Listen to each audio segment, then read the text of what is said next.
John, I am dying to see what you brought for us today. You mind giving us a tour of what we have? With pleasure. In this box, I have 15 Patek Philippe favorites. All Nautiluses, I assume? Yeah, I wish they were all Nautilus. Actually, I'm glad they're not all Nautiluses. There's a wide variety, a wide spectrum. But before I open the box, I want to show you a pocket watch that I conveniently have in my pocket.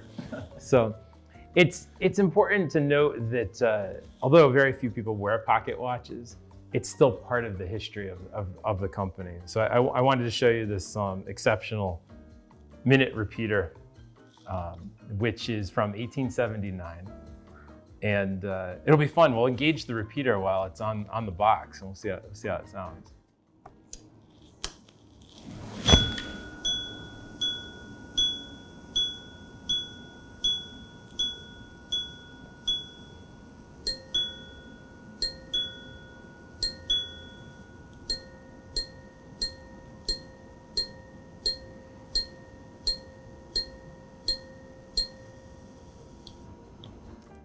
Accurate to a second. Wow. And the clarity on that after all these years is incredible. A repeater in rose gold has a resonance that's, as Mr. Stern says, it's the best of the best. And that's true of the watch. It's 140 years old, or one that's made today. But it's incredible. Each repeater, every brand from every period has its own sound, and it's something very distinctive. And especially these earlier ones, the alloys for the gongs were made specifically by families, like hidden away in the mountains, and they wouldn't share the alloys with anyone else because that was their livelihood. So it's often very secretive of what you're listening to is something that will never be heard again. It's very individual to each watch, and that to me is magical for a pocket watch. Yeah, like its own DNA for a minute repeater. Exactly. And people I know are starting to develop sound archives online, and this is a really wonderful tool for all of us, so you can compare and contrast the sounds of these mechanical masterpieces. And can you tell us a little bit about the engraving on there? Oh, sure. It's enameled JP. If you know anyone named JP, let me know.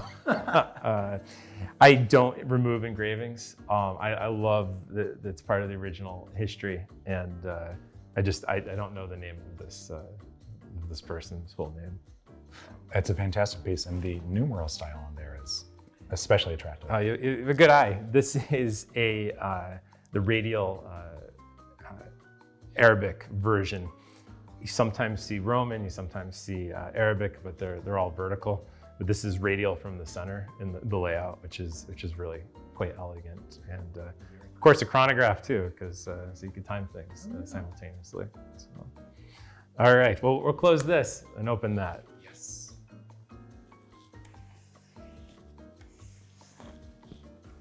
This looks like the nuclear football. All right. Oh, love that sound.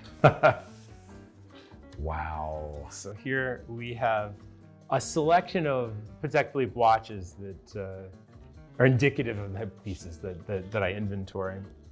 And they go all from 1940s time onlys to some modern ellipse and a minute repeater. But I'd love to show you a few of my favorites if you'd like to take a look. The first that we'll take out is this very interesting 1485 in steel. So in a world where everyone's talking about steel water-resistant watches, this is where it began. In the early 1940s, Patek Philippe wanted to have a water-resistant watch, and this was their first version. If you look closely, you'll see these are sliding panels. They have the plus, which is the Swiss trademark of this water-resistant system. And then you'll see it has a large slide here with this notch. If you take that notch with a fingernail or with a tool, a watchmaker should do this preferably, it slides right open. And then it has a gasket, and it's essentially sealed to make this watch water-resistant, so that you could play polo or whatever. I wouldn't necessarily go swimming with it, but it was something that was very useful in the 1940s as a water-resistant symbol. 1485s were made for less than 10 years, but it shows the Swiss industry's attempt to make piece is more resistant to perspiration or to a downpour, where you might not see that with a regular time only. And would that be considered one of the brand's early sport watches? Yes, so this would be a sport watch. You've come a long way. And as I should mention, all of these watches are on Chrono 24 right now. So it's an interesting price point difference at $16,500 for a 1940s water-resistant sports watch compared to what we're seeing today in the modern frenzy. Another piece I have in stainless steel from the late 1940s is this reference 1473 with teardrop lugs. Beautiful. And you get a lot for your money with this from this time period. And steel, ironically and interestingly, brings more than gold, even early on. This would bring more than a gold version. And it's just such an elegant watch that you could wear on your wrist. It's not a 40mm massive watch by any means, it's very understated. But it gives a look and aesthetic that is lost today in the watch world. Yeah, the case architecture is just beautiful there. And where do we go from here? Wow, I'd love to go through watch by watch, but maybe we'll skip a few and we'll hit some highlights. Yeah, so we've done early steel. Yes, we do have to do Patek Philippe's first automatic, because this is, in my opinion, the caliber 12600 is the most beautiful automatic that has ever been made by Patek Philippe. It was launched in 1953. And this was the first time Patek Philippe made an automatic wristwatch. They were really late to the game. Their competitors were many years ahead of them. But when Patek Philippe came out, they wanted to do it better and more artistic and more elegant than anyone else. So they put a handmade porcelain enamel dial. This is a first series, so you can see the divots around the applied batons. And then the screw back reveals this absolutely stunning reference 12600, which to me is as good as it gets from 1950s automatic technology. And they have definitely kept up with their intentionality or unhurriedness, let's call it today. That's true. That if you look at all of their new offerings, they always have throwbacks to something vintage, and that's what's beautiful within the Patek Philippe design language and their technical DNA.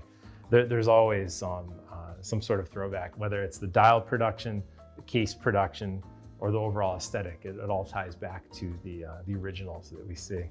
So it's fun when you see the first of something coming out from Patek Philippe. And let's fast forward to 1996, when we first saw the annual calendar from Patek Philippe. And here, we have a reference 5035 annual calendar. And this is the first time that they used a rotary-based system rather than a cam-based system for the calendar. The story goes is in the late 90s, you had basic Calatravas, which are $10,000 to $12,000. Then you had the perpetual calendars, 3940, which jumped up to 40,000, but there was nothing in between. So this was for the budget-minded buyers of complicated watches. The so-called small complication of the annual calendar gave a useful complication at a nice price point. It came out at $17,500. Now today, this is valued in around $22,000. They really haven't gone up much in value. And this is one, for me, I see all market indicators showing annual calendars might be one of the next best things, because you get a lot for your money. It's comfortable to wear, so elegant, and like when it was originally made, it's still useful. Yeah, and a lot of great dimension there on the dial as well.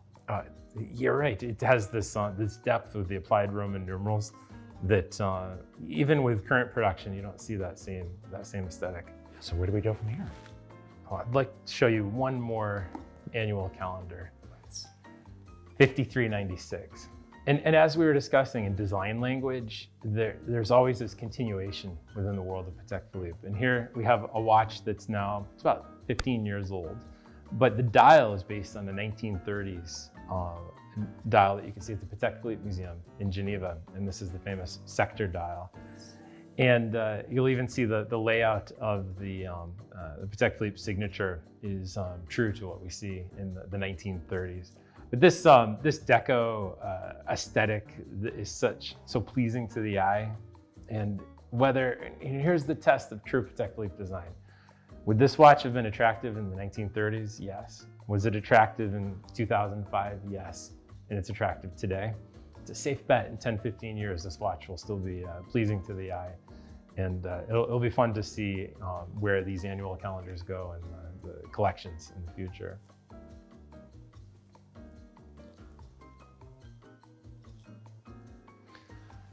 I have a travel time, which we could do a whole other video on the history of travel times and world time in platinum. But I'd like to jump ahead on a favorite topic, and that is the ellipse. Yes. So, a lot of people ask me, like, what's the story with the ellipse, and why are you such a big proponent of all things ellipse? And it all comes back down to this watch right here. This is a platinum 5738. And while I was working at Patek Philippe, it was the 40th anniversary of the ellipse, which originally came out in 1968. And in 2008, they launched this watch. And I was tasked to sell to retailers this 40th anniversary set of a men's ellipse, a ladies' ellipse, cufflinks, and a necklace. We received, it was 100 sets made. We received a couple for the US. And I called some of major retailers, major collectors, and they all laughed at me. They're like, I don't want that. Like, why should I be buying the ellipse? That's an old man's watch. And to this day, I two friends in particular that completely made fun of me for being so aggressively selling this ellipse shape.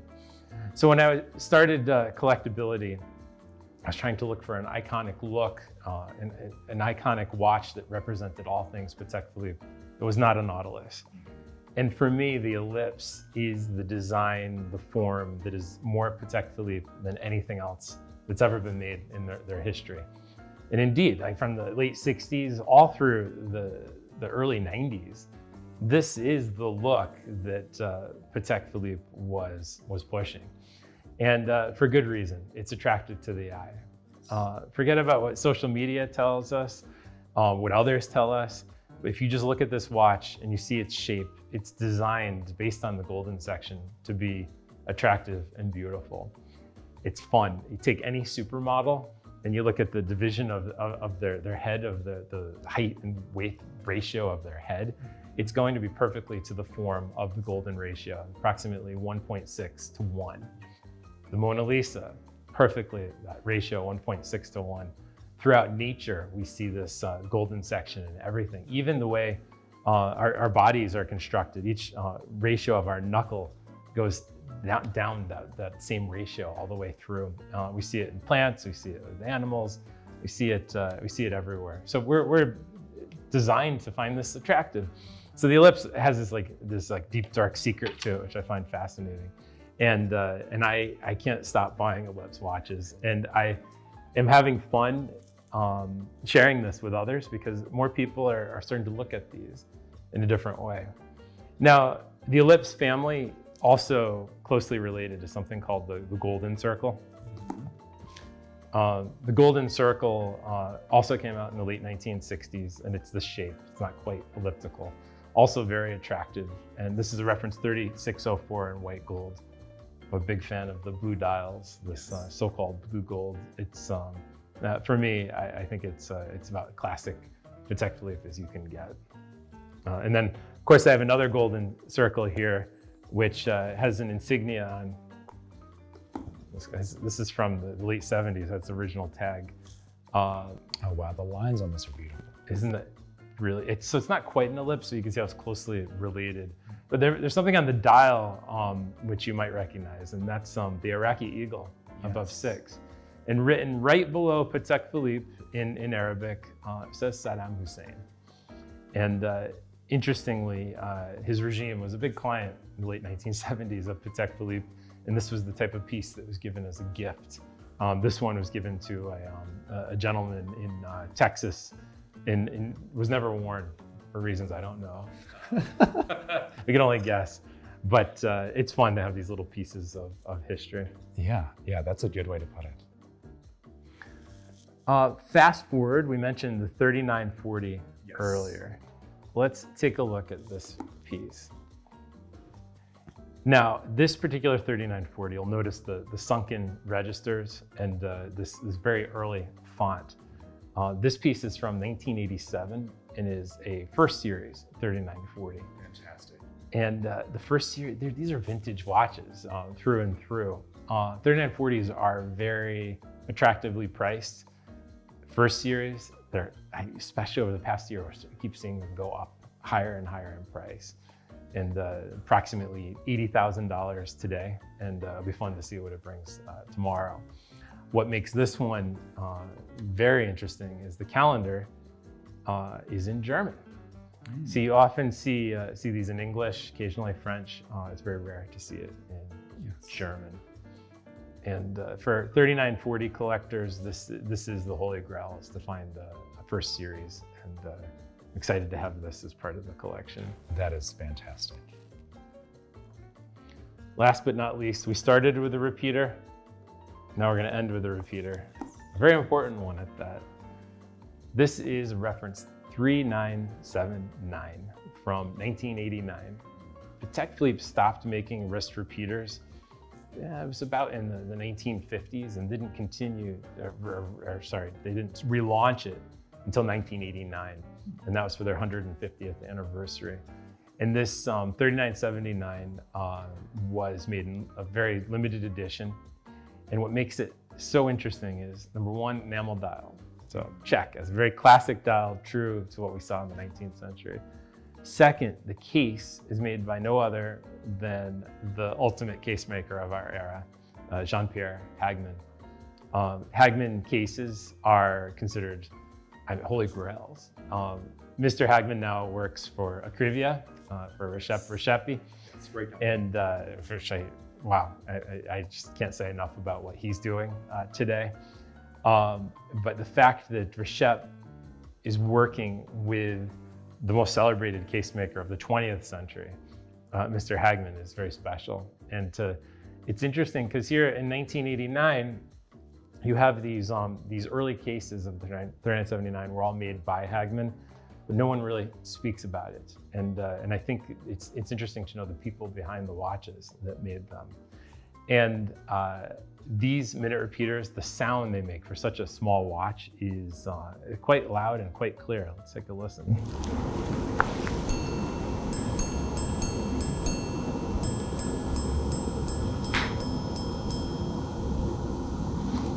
This particular piece has its original box and paper, so it's a time capsule from another era. And in excellent condition as well, as are they all. It's such a beauty. There's certain pieces I hope I never sell, but these are, as I said, all available for sale. And which one's your favorite? Oh boy. I would be hard pressed to say not the 3940. I mean, it's so good.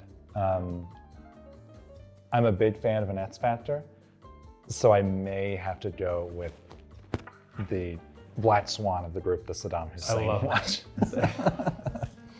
At the next cocktail party, that will make for a conversation, for sure. And what I like about this is you have a lot of themes here, a lot of things that we talked about already, and a lot of, I guess, what we could call unsung heroes in the Patek world, especially now that the Nautilus has become, and the Aquanaut, by an extent, is like the tip of the iceberg for Patek. There's just so much below the surface that people might not see on Instagram for sure, but they're out there and they're relatively very reasonably priced. It's interesting to look at like relative value for the price of what we're seeing on the secondary market, a steel, diamond, green dial Nautilus. You could buy everything in this box. So take your choice. Excellent. Thank you so much, John. Thank you. It's been an absolute pleasure speaking with you today. And happy treasure hunting. Thank you. And for all you at home, thanks for watching. We had a very special episode today with John. We'll be back for more. And in the meantime, enjoy your watches.